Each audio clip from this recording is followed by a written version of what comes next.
Hi everyone. Canada's employment minister has made a huge new announcement proposing some changes to the LMIA system, which could have a huge impact on LMIAs and on foreign workers.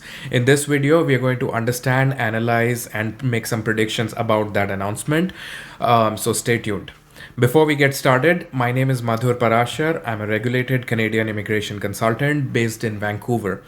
My contact information is here. If you would like to schedule a paid consultation session, feel free to reach out. Okay, so on August 7th, Canada's Employment Minister Randy Bessanault made a few announcements regarding curbing the fraud and abuse that is in LMIA system of Canada. Now, we all know that some Canadian employers are indulging in a lot of negative practices like buying and selling of LMIAs and so on. So to curb those practices, the minister has proposed a few changes. The first one is increasing the fee for LMIA filing. Right now it's $1,000. It could go up to $1,200, $1,500, $2,000. How much we don't know, because these are proposals. These are not rules or laws yet. The second is more surprise inspections and compliance checks for employers to make sure they're following the rules and paying the salaries that they've promised. The third is to consider an employer's history regarding their layoffs, how long they've been in business, and so on, using that as a factor in deciding whether they should be granted LMIAs or not. So these are fairly okay kind of rules. I mean, they will make employers more nervous and they will make them unwilling to sponsor LMIAs, but still, the Canadian government has been coming up with these rules on and off to strengthen the system. And these are good things. LMIA system has a lot of negative things going on. They should be controlled, they should be curbed. So these are good changes. But there's one huge statement that is buried inside that announcement that can carry a lot of negative weight. And that is, the minister has proposed or threatened that his department, ESDC, may refuse to process low wage LMIAs. Now, if you don't know what is an LMIA, a low wage LMIA, high wage LMIA, median wages and all, then I've created a separate video where I've explained these concepts in more detail. I'll link that video, feel free to check that out. But just to give you an overview, when an employer wants to hire a foreign worker on an LMIA, they have to specify an hourly wage that they're going to offer to that worker. And that wage has to be at least or above the median wage of that profession in the region where that job is offered. So for example, if a restaurant owner is hiring a cook in Toronto, then the LMIA wage should be at least equal to or greater than the median wage of a cook in Toronto. They cannot offer below that. If an employer wants to hire an administrative assistant or a computer programmer in Toronto, then the median wage of admin assistant or programmer must be at least that must be the wage that they are offering or above, and they should write that in their LMIA. Now, what makes this LMIA a low wage or a high wage LMIA is whether the LMIA wage is higher or lower than the provincial median wage. So how is the provincial median wage determined? If you take all the NOCs, all the professions across all the regions of Ontario and line them up, then the middle point of that range is called the provincial median wage. So in Ontario, for example, the provincial median wage is close to $29. It's $28 and some cents. So let's say $29. Now, the median wage of a cook in Toronto is $16.55. So let's say $17. Now, most employers will take this median wage and put it as their LMIA wage. Now, when you compare $17 an hour with the $29 an hour provincial median wage, that's lower. So it's called a low wage LMIA. A software developer has a median wage of $43 an hour in Toronto. So if the employer offers them 43 or above, then that is above the provincial median wage. So it's a high wage LMIA. So that's how high wage, low wage LMIAs are determined.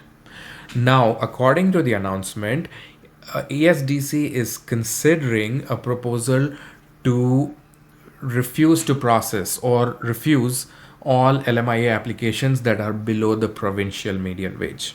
Now think about this. This is a crazy proposal. This will have such a huge negative impact if it becomes law.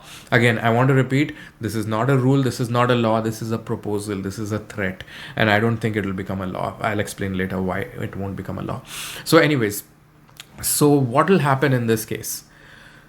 An employer who wants to hire a cook will have to not only will no longer be able to offer an LMIA wage of $17 an hour, which is the median.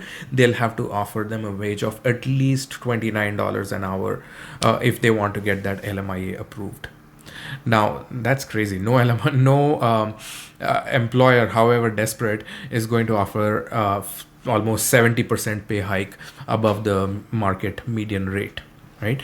Now suppose an employer is super desperate, or they're a fraudulent employer. Suppose they say, okay, fine, I want to get this LMIA approved, I am very desperate, I will offer $29 an hour, so that it becomes a high wage LMIA. Problem solved, right?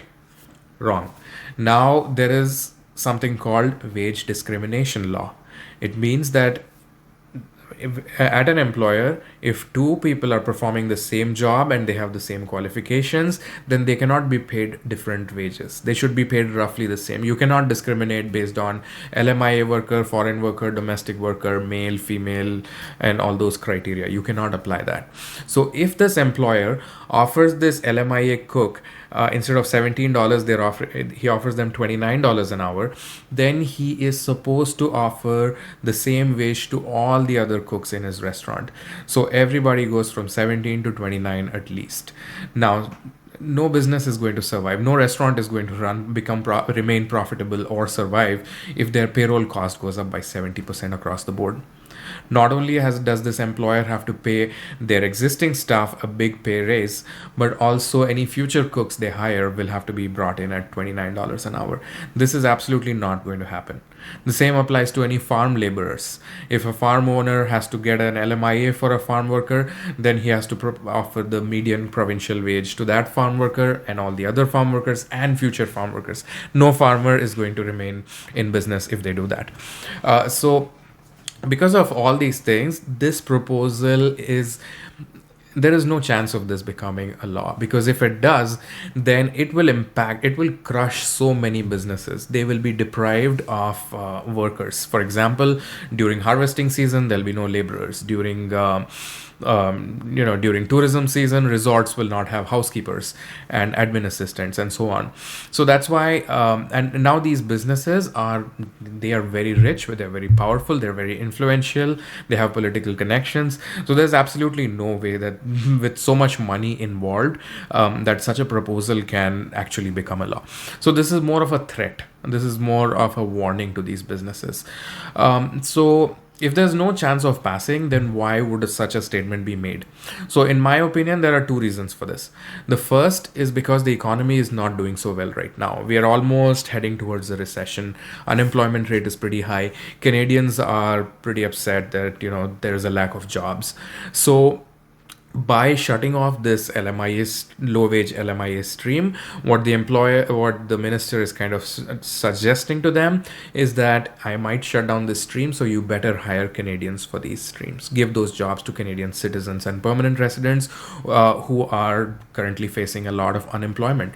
So that might be a hint that, he's gently nudging them towards that direction. The second purpose is political.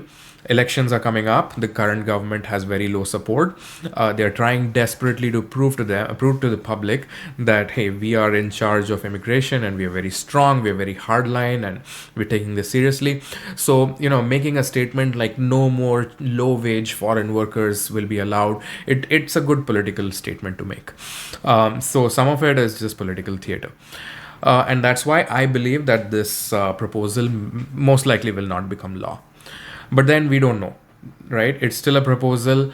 We have to wait and watch what happens. The other proposals might become rules. Like, for example, increasing the LMIA wage. It's a pretty simple rule. They can quickly make that rule change. Making surprise visits to employers and conducting inspections. Fair enough. Easy enough. considering the employer's past history in making LMIA decisions, yeah, sure, they can start implementing that decision very soon. So those are very likely to become rules. The low wage stuff is not going to pass, I'm pretty sure. But we never know. These are wild times in Canadian immigration. Anything can happen, right? On this channel, we're going to keep tracking all Canadian news, Canadian updates, any immigration rounds, and so on. So I'll keep bringing the latest news to you and keep explaining Canadian immigration concepts. So please like, share, and subscribe to this channel. And until the next time, I will see you in the next video.